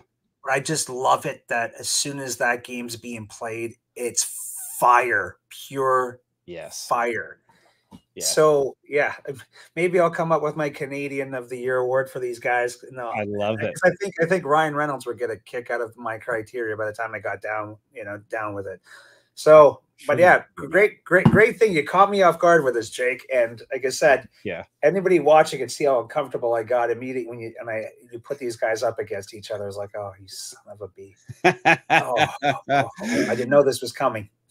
All right. Well, should we I think we should talk a little bit about next season. I think I have more options for us to look at if we want to. I've got basically over here I've got the player card for each player on our squad, starting with strikers to midfields to backfield to the goalkeeper, where they would be next season, who our starting lineup is, and we can move them around on the pitch. The subs and the reserves are on the right, the starters are on the left, and holy crap, it is pouring rain all of a sudden. It is a freaking torrential downpour. Very unexpected today. I had no idea this was happening. That's kind of Arizona weather. We very rarely get a little sprinkle. It just comes in with high gusting winds, muddy rain, and then it takes off. I heard what I thought was a plane taking off next door, but it was just the rain coming down on top of the roof. Everybody, if you see Jake floating away, we'll start the rescue fund. All right. So I think we should start. I think we should just start with the strikers. Mr. Billy Waters. I think he's done on our squad. I don't think he's coming back. So I'm deleting him from this board. He's out. Mr. Ollie Palmer, is he staying in the starting lineup for next season? Okay. So here is the only issue we're going to have. Yeah. Who's available? Because this is the unknown factor, right? Yeah. So chemistry with Mullen, yeah. But if they can find another, like, look, Ollie's got that big physical presence, shielding the ball, good speed for a big man. Yep. He's a big man. Fletcher had more of that wow factor, though, right? Yeah. So if you can find a bit of a combination of that and upgrade, they go for it. Okay. It's the same thing as if you get a world-class striker and you can land a second one, you go for it. So I think if they can find it, you may see Ollie bumped to the bench. So yeah, something we can do with this is we don't have to fill up the starting lineup. We can say, look, if we have these holes and we think there can be improvement in certain spots, then we can leave that slot blank and hope we get pick up a transfer over the off season. Yeah, I kind of agree with you. Like, I love Palmer and Mullen. And like I've said it a million times on this podcast, I think they play well together more than most other striker combinations out there. But Ollie's getting a little older. He doesn't get the calls. Like, I don't know what it is about refs, but they do not respect Ollie Palmer at all. They think just because he's big and physical, he's the one inflicting the physicality, when in fact, yeah, like it's almost like he's asking for it, right? Yeah. No, I totally get that. I do Jake, think. Just give me one quick second, okay? Yeah, no worries. No worries. So I'm just going to drag Mr. Ollie Palmer over to the subs and reserves. Scale him down a little bit so it doesn't take up so much space over here. We'll go a width of 209. There we go. All right. And the next person up is Mr. Paul Mullen, which I think we all know. He is going in the starting position, starting striker. I will have to cut you short. Okay. Because let's come back and do this though, because I am intrigued by this. Okay. This is the peacemaking that I love to do.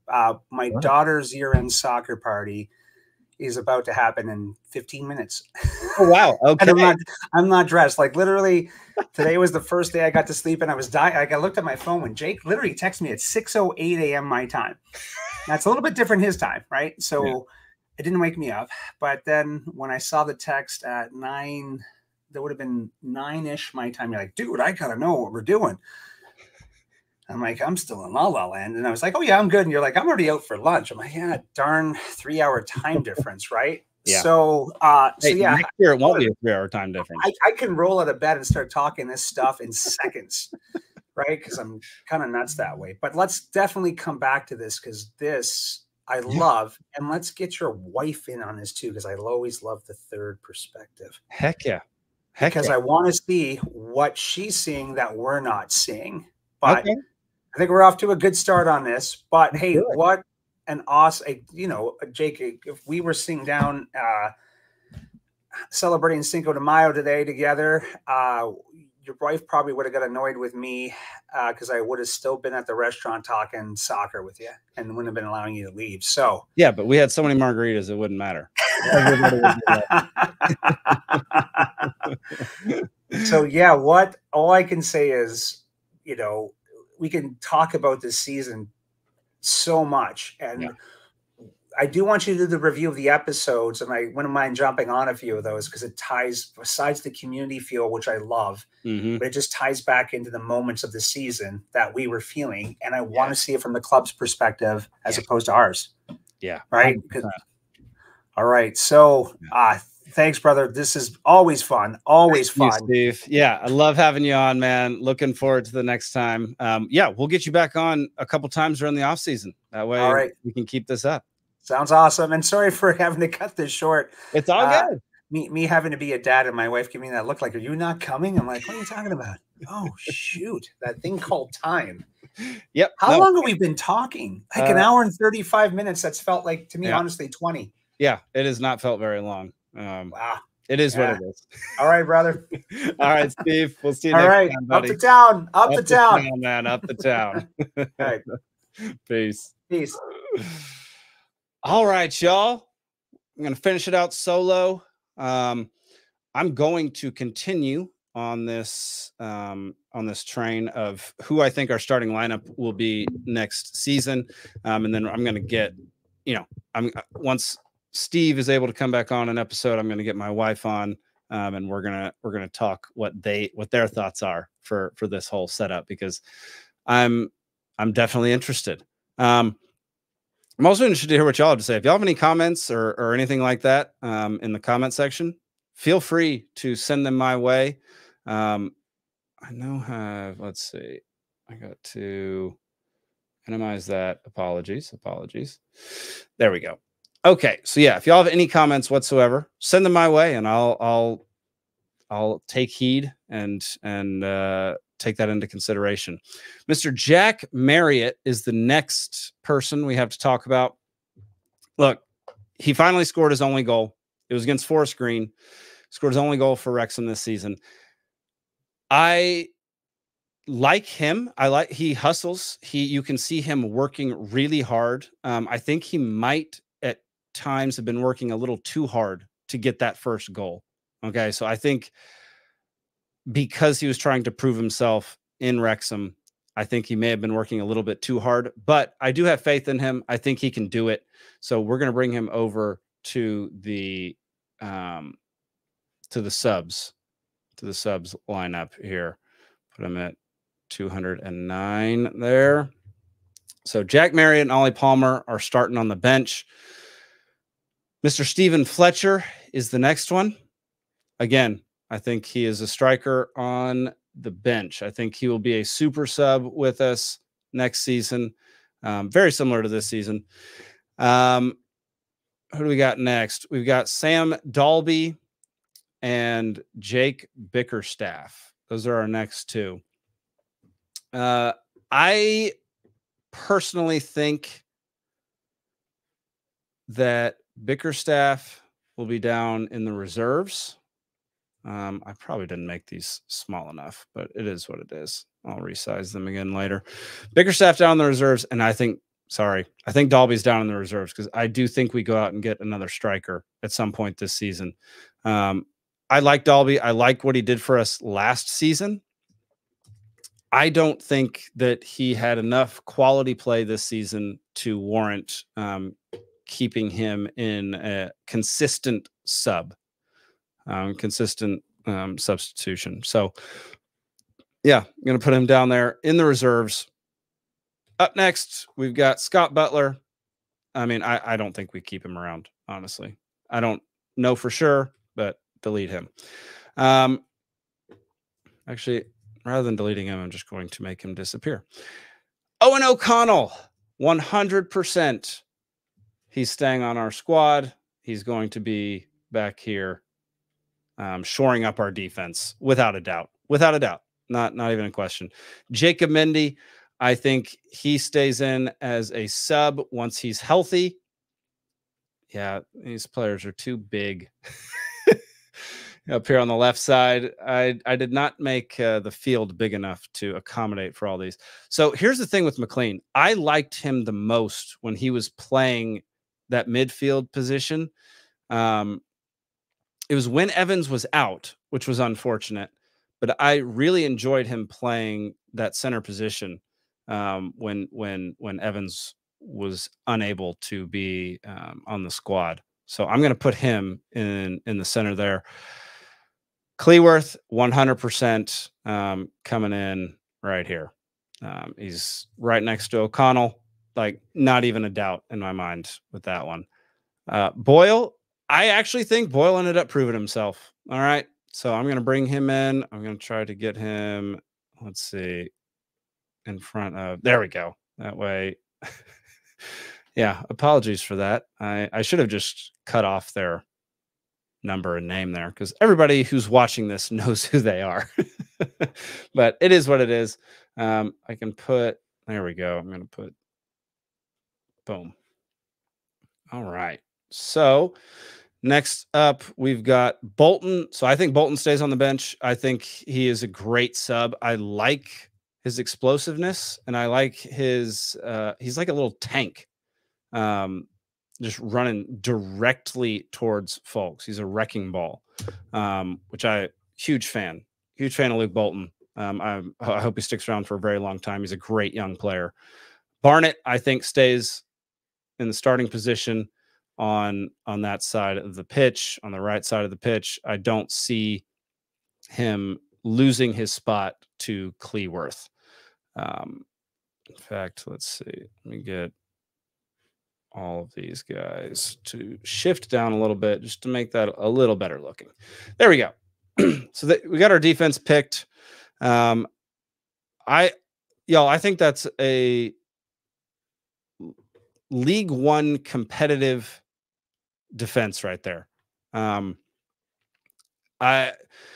O'Connell is absolutely unbelievable. Cleworth is only going to get better, and he's going to get a lot better once he starts playing against League One opponents. And once we get a few more guys in that will fill some gaps for us. Barnett, I think he's one of the quickest players around.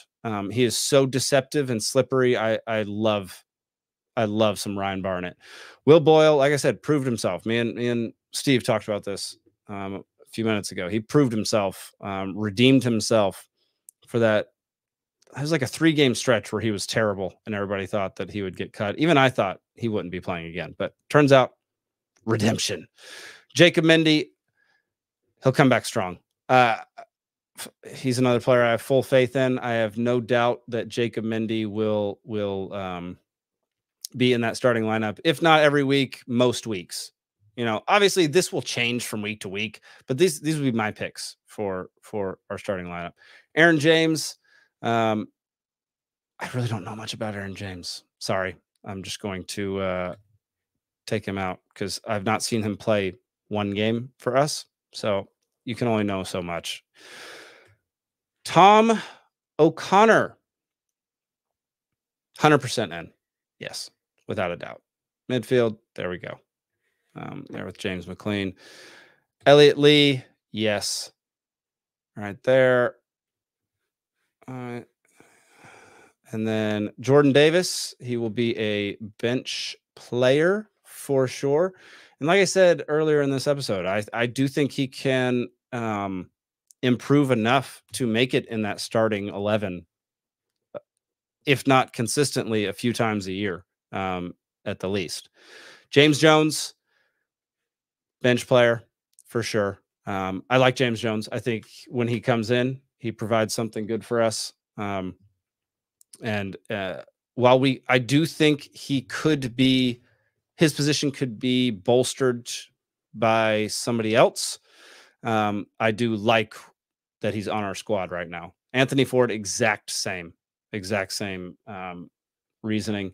I think Anthony Ford is extremely good, and I like any Irish player. I'm just going to tell you all ahead of time. I am going to be biased towards Irish players, whether consciously or unconsciously. Here's the big one. So George Evans, this is such a hard one because I'm just going to go ahead and do this. I'm going to put McLean over for next season. I'm going to put McLean in the starting lineup in the left back, and I'm going to put George Evans back in his traditional role. Okay. I think it makes the most sense. Mindy did come off and on playing different games. He didn't start every single game, so I think that does make the most sense. And there's Andy freaking Cannon. Dead gum. This is like, I just love our squad. I'm too attached to these players, y'all. I'm just too attached. Is it O'Connor or Boyle right here? Should I put O'Connor or Boyle back on the left center back? You know what? I'm going to go Boyle for now. I like Boyle's height. And he does have an X factor. Like he's big. He's got some of like what McLean has in him.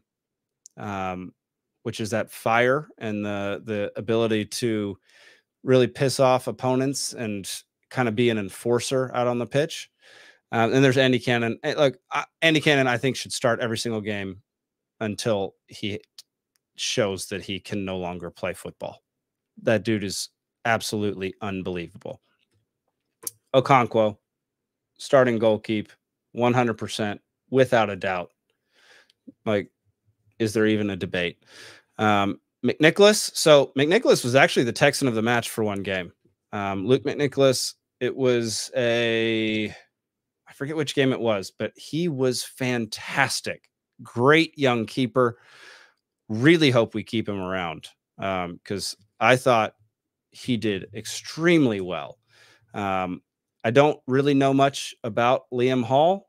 We're going to put him down in the reserves. I don't know that he played at all on the first team this year. So it is what it is. I'm putting him down in the reserves just because I don't really know who he is, but we do need that reserve keeper. And then Howard, I know, has been offered an extension. I have a feeling he'll take it. He knows he's going to be a backup. He knows that he's going to be the one training up Luke McNicholas and Arthur Okonkwo. He obviously knows his role at this point. So there you have it, y'all. I think the only thing missing from this. So look, if I had it my way, Ollie Palmer would be in the starting lineup. Okay. So I'm going to put him back in here and say that that would be my pick for the starting lineup. In goal, we got Arthur Okonkwo. Starting in the backfield, we have McLean, Boyle, O'Connell, Cleworth, and Barnett. Then we have Lee, Evans, and Cannon. Then we have Mullen and Palmer. Then on the bench, we have Bolton, Fletcher, Marriott, Mendy, Ford, Jones, Davis, O'Connor, McNicholas, and Howard, with Bickerstaff, Dalby, and Hall being our reserves. Y'all, this squad means we have enough room. How many players is this? 11, 12, 13, 14, 15, 16, 17, 18, 19, 20, 21, 22, 23, 24. Y'all, we can hire some, we can sign some folks. We can 100% bolster our roster before next season begins. I think one of those will be a big man up front who is maybe younger and not as well trained, not as like technically talented at this point, but has a lot of potential. Some like exactly what Steve said, a mix between Palmer and Fletcher, because we need that big man up front. Like there's a reason that Mullen plays so well when Palmer's in the game and vice versa. Palmer attracts physicality and attracts more defenders than anybody else on our squad besides Mullen. And having a big man in the game that can produce that physicality and attract that many defenders will give Mullen more chances and will ultimately lead to our success. So either Palmer's in the game starting, or he and Fletcher can swap out every few games. But we do eventually need to find a bigger striker, bigger forward, who plays similarly to Palmer, in my opinion, if we're going to keep Mullen until the end of his career, which I kind of hope we do. And I kind of hope that is necessary. I do think we need some more help on defense. I didn't think I would say it before, but now that we've lost Tozer, Hayden, McFadden, and Tunnicliffe, we're going to be hiring some defenders. We're going to be getting some defenders. There's going to be a big shakeup. There's going to be a lot of new faces come next season, and I'm very much looking forward to it. I cannot wait for the 2024-2025 season. Yesterday was a very depressing day. It was the first day without football in 9 months. That's brutal. I do think, I love what Steve was saying, is that he goes back and watches older games. And I'm going to start doing that hopefully every Saturday. Just wake up and watch an old Wrexham game from before my time, so that I can start getting even more of a sense of the history than what I've already researched. So I think that'd be a really fun way to spend my Saturday mornings from here on out. So I think that's what I'm going to do. But y'all, that's it. To quickly recap what our awards were. Let's see. Let me bring them back up. So our best young player of the year, the winner was Arthur Okonkwo. Second place to Max Cleworth. Third place to Ryan Barnett. Most impactful player we'll never see in a Wrexham kit again. First place went to Luke Young. Second to Ben Tozer. Third place to Aaron Hayden. Third award was best transfer or loan. James McLean won this one, with Arthur Okonkwo in second and George Evans in third. The Alamo Award for the player who fell the most was Mr. Paul Mullen. And the Texan of the year was Elliot freaking Lee, which demonstrates the grit, rebelliousness, loyalty, flair, and cowboy quality that every Texan is bred with. So, y'all, that'll do it for this week. I'm going to try to review one episode a week of the new season for the entire off season. This is the final episode of season 2 of this show.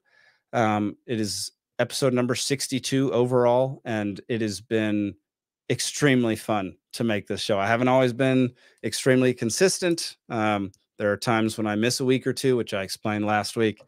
But I love making this show, and I love talking Wrexham and meeting people like Steve and the rest of the Wrexham folks that I've met. It's been amazing. So thank you all so much for tuning in. Really looking forward to next week. We're going to review episode number 1 of season 3 of Welcome to Wrexham. So that'll do it. You can go to PeacefulSea.network and watch this show there. You can also see all of my other shows that I do, documentaries that I've made.